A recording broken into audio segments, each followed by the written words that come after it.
Right then, big news coming out of Germany in the last day. Julian Nagelsmann has been sacked by Bayern Munich and to be replaced by Thomas Tuchel. Big news. Not only the fact that Bayern Munich have sacked the manager, it's the fact they're doing it at the business end of the season where Bayern Munich still have everything to fight for this season. I know in the Bundesliga they've not been their dominant selves, but they've won 10 Bundesliga titles in a row. It's a bit strange sacking the manager for being second for a little bit. I know that it might be seen as somehow they're striving for excellence. It's nothing but winning for them, but also you brought him in as a long-term option and you're giving up after a year and a half. Very strange. Let's just first look at where they are this season. So they're second in Bundesliga, a point behind Borussia Dortmund, who they face in their next game. They're scored the most goals in the league, 72 goals, conceded least in the league, 27, and that's leaky for them. 27 conceded so far. It's not the usual standard being 10 points clear at this stage, but you can't expect that every single season, especially when you look at some of the decisions squad-wise have made the last few years. We'll get into that a bit later. In the DFB Pokal, which is equivalent to their FA Cup, they're in the quarterfinals against Freiburg, who expect them to go through. They haven't won that trophy the last few years, so it's not just him that's failing that competition. He might even win it. Might have won it this season. And in the Champions League, they've been almost perfect. 8 wins out of 8 games, conceded twice in 8 games, both of them to Victoria Pilsen. They've beaten Inter Milan twice, beaten Barcelona twice, beaten PSG twice in the knockouts without conceding a goal to either of them. Against PSG, they were superb. Never let them get into the tie at all. Completely dominant. So you look at this and you go, well, the league form's a bit hit and miss at times. They drew their first few games after they come back from the World Cup. They lost a couple, lost the last game against Leverkusen. So you go, they might be being consistent, but sacking a manager who they invested a lot of money in. They bought him from Leipzig for 25 million euros. They put him on a long-term contract in 2026. He's only 35, clearly a massively rated manager all across Europe. He was highly touted when he was at Leipzig by other big clubs. So you go, not only let him go at the business end of the season, so there must be, not let alone the end of the season, so there must be some internal things that have gone wrong between him and the club. He's a Bayern Munich fan, which I don't know if that adds into anything, but this always felt like a thing that was going to go on for a very long time. The relationship between Nagelsmann and Bayern Munich. So, but obviously that's broken down. There's clearly disagreements between him and the board that probably will never come out. It might, but probably won't. And that must be the reason, because they still have so much to fight for this season. They still can win everything this season.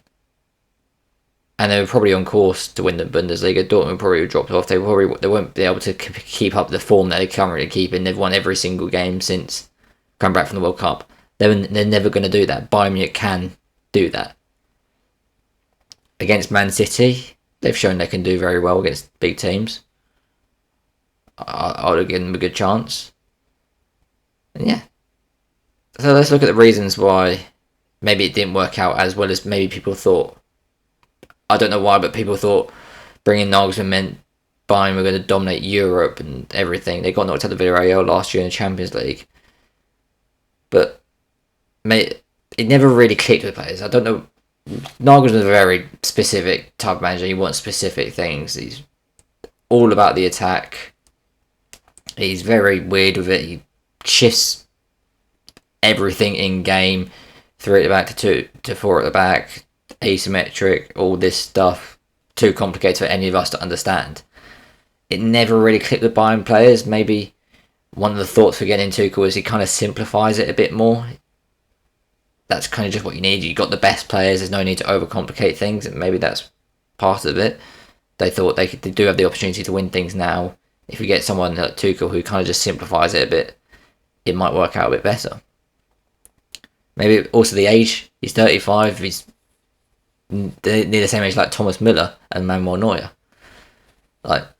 You can't, and you're managing a team that have beaten you a lot of the time recently anyway, so maybe never really commanded respect from them. Maybe that could be one of the things.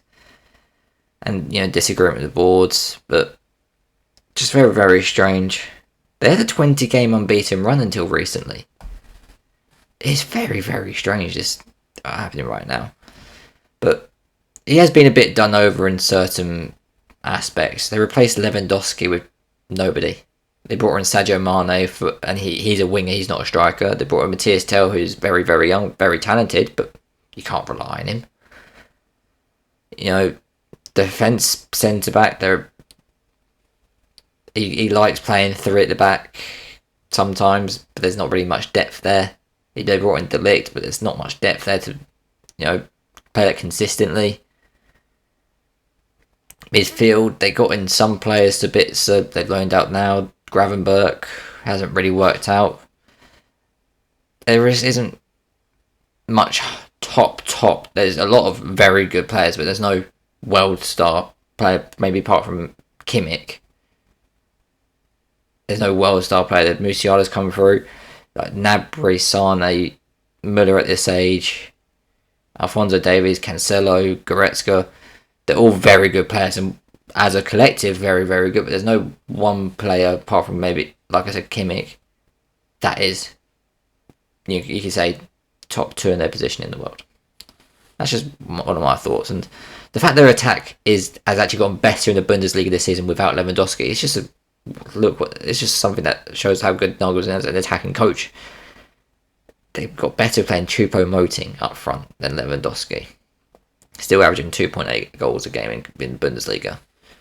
He's a very, very good attacking coach, but clearly not good enough for them. That being said, I think this squad actually suits Thomas Tuchel very well. The three at the back, they'll probably play De Ligt, Upamecano, Pavard or Stanisic as the third centre-back. Wing-backs have Davies and Cancelo getting up and down, then wings. Midfield 2, Goretzka and Kimmich.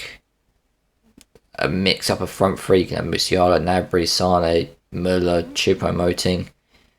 It's a very good squad. Lacking depth in midfield. Letting Sabitzer go on loan is a bit of a weird one. They really have no depth there. They're playing Musiala there sometimes in deep midfield. There's a lot of holes in the squad that can be exposed, especially fullbacks defensively. That's why he's having to play like Stanisic there. He's not the greatest player, but he just had to provide balance there over like someone like João Cancelo. So it's a very strange situation with them so much still to play for this season. I understand at the end of the season you go, this isn't really working out, but he's 35. You replace one of the best strikers in the world with Choupo-Moting. Let it be. But clearly, Bayern couldn't see this relationship going on any longer. They thought better lose it now than in the summer where we can still win everything. I just really want to know what happened behind the closed door. But for Nagelsmann, he'll be touted from the best clubs in Europe now. Tottenham will be looking at him. Real Madrid, if Ancelotti goes to Brazil. Atletico Madrid if Simeone leaves. Chelsea if Potter leaves. There's so many top clubs that will be looking at him this summer. But yeah, put your thoughts in the comments. Strange decision, shocked everybody, shocked me. I knew the relationship between Bayern and Nagelsmann wasn't really the best. I never really thought it was this bad that they would sack him right now. But yeah, like and subscribe. See you next time.